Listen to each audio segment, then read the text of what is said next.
The installation of a Sky Plus box is relatively straightforward. So the key parts that you're going to need that come with the box is, you'll obviously need the box itself, power lead, a SCART lead, and if you've actually bought the Sky Plus box off TV Trade, you'll have the option here of a remote control with it. Okay, so let's look at the key elements of it on the back of the box. So what do we need to connect here? Well, we're going to need, have the option of connecting a SCART lead here to connect the output from this box to the television.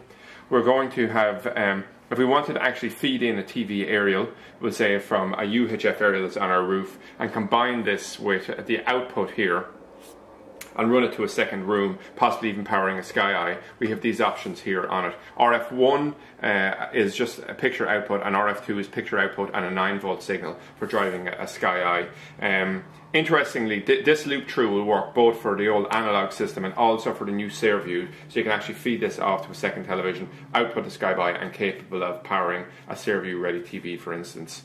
We have two LNB inputs here for the Skybox. If you only have one lead coming from your dish, connected to input one, but if you have two, connected to both, obviously.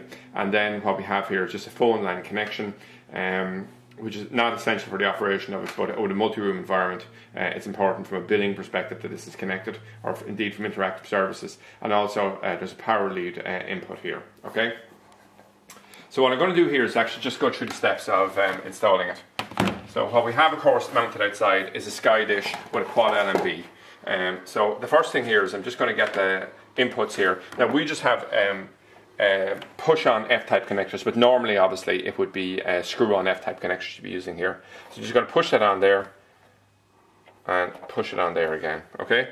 So the next thing then is we'll come along and we have a SCART lead. So I'm just going to put it to the TV output one here.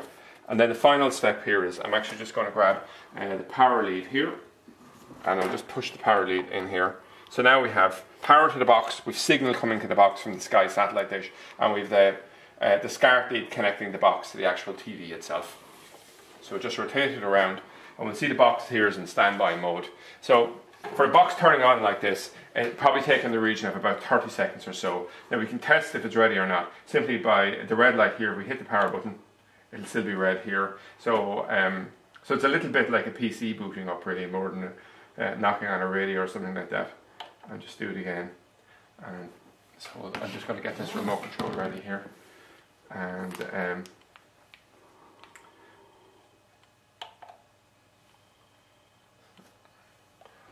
am I doing here?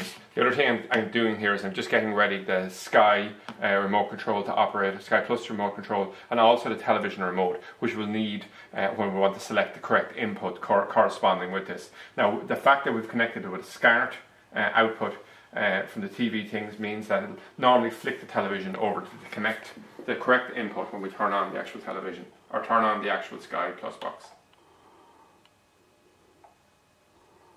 So you can see it's going to a green light position there, and now we have it. If we actually just come along and hit the source button, we can see extension 1. So we have it just connected into the AV, a SCART lead input on the back of the television.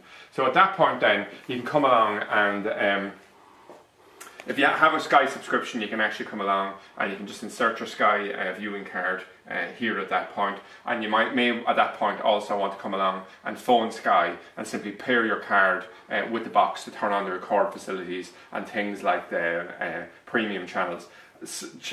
Non-premium channels like RTU1 and Sky 1, etc. If you've subscribed to that package, particularly for Sky 1, they'll work automatically, but the phone call is necessary for the pause, rewind, and the premium channels as mentioned. So that's it anyway, a fairly comprehensive overview of how you'd install a Sky Plus box.